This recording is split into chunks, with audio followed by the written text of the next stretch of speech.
Given all of the protests in the last few months, and how things have been going for a while, I thought I would take a look at the laws and bills around the US that have tried to make it more difficult or dangerous to protest. Some involve legal risk, while others have reduced the consequences for harming people exercising one of their rights in this country. First up, Virginia. Back in January, they had a bill which sought to increase the penalty for staying at the scene of a riot or unlawful protest after being ordered to disperse. It was ultimately voted against. This, of course, was separate from actually rioting. It simply sought to change what kind of crime sticking around after being told to leave was. And that is already a crime.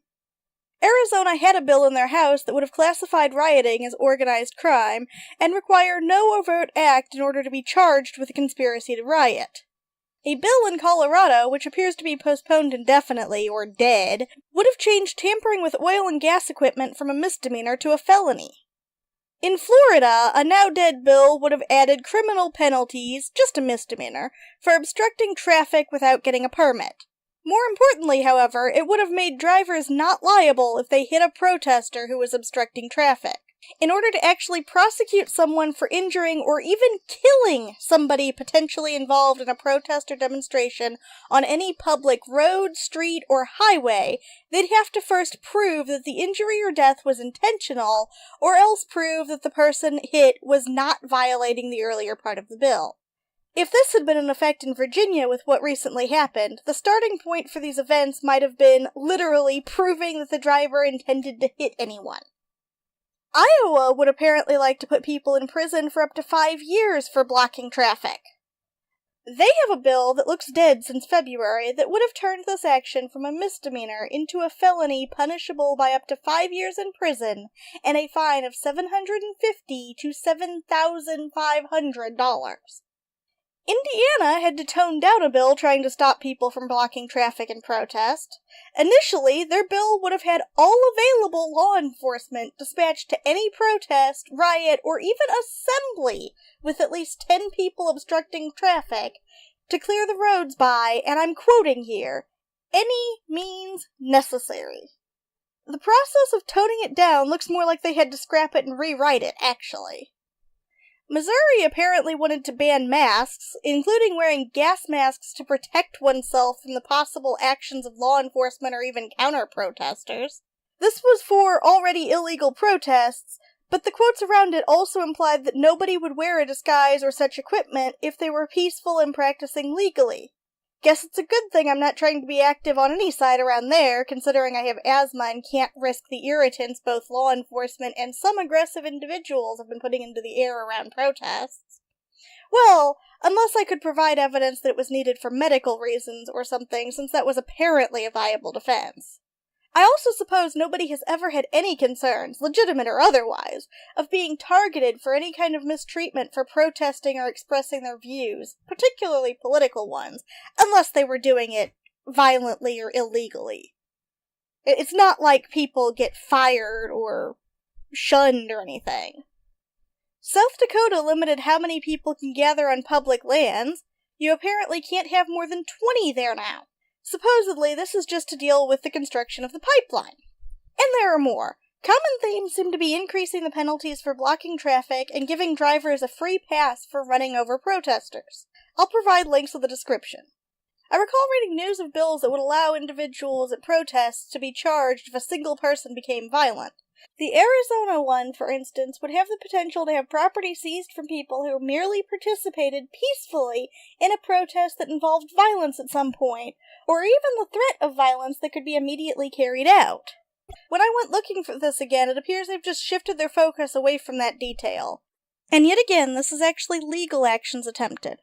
Ostracizing people, silencing them in a given location, and other things people are often focused on have their problems and can certainly go too far. But this is beyond that. If someone got fired for participating in a protest, I might well disagree with that decision and say it shouldn't be legal, if it is in the given case. If someone lost a platform of some sort or got banned from some community, I might disagree with the decision even if I agree that the place had the right to make that decision.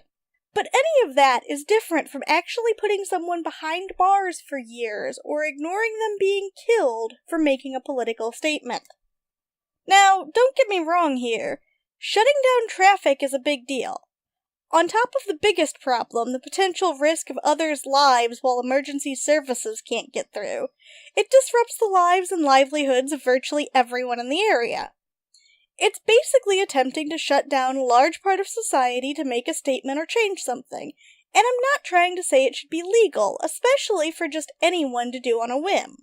The bills I mentioned, for the most part at least, aren't actually taking care of some kind of gap in existing law where this is somehow allowed. They're increasing the penalty for it, in many cases to 5 or even 7 years in prison, a fine, and a felony record. The last one wouldn't be so worth mentioning, except that we treat felons terribly in the US, and that alone is essentially ruining a person's life. Forever. For protesting. And then others go beyond that. Some effectively would have, or still might, make it legal to kill protesters. Sure, it's worded as if it's just letting people off the hook for accidents, but who is going to see a specific exemption for injuring or killing people protesting in the street as something besides legalizing killing them if they're protesting in the street? Others make disguises, including robes and masks, illegal. Still others would chill protests by holding all members of a group potentially liable under some conspiracy or related charge if any part of it turns criminal. Participating in an organized protest, or worse yet, organizing it, when you can't know if the other strangers you're protesting with will decide to do something stupid. Well, if you might be facing charges or losing things that you really need, it might well be a reason not to participate even if you feel strongly about something. And there's sure not much reason to try to stop them once they start if you expect those consequences anyway. Why not just join them? Hypothetically speaking, I mean. I don't condone anyone using violence to further their political goals. And all of this is still me discussing people who want to express their opinion relatively peacefully. None of this requires an individual to actually be violent or destructive themselves.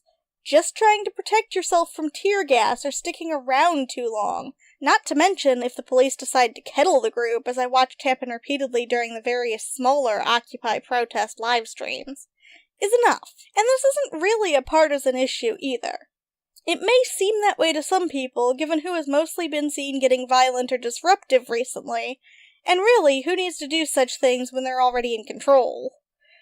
But anything used to silence one side now can be used against the other side down the line. That's the thing about being treated equally under the law. Something is either allowed or it's not. Criminal or not. Has a given consequence or it does not. If it's criminal for one group but not for another, it will eventually be called out and fought against, as it should be. If you're thinking it's good because of the anti-fascists or the neo-Nazis or any other specific group, make sure to look at it from other angles as well.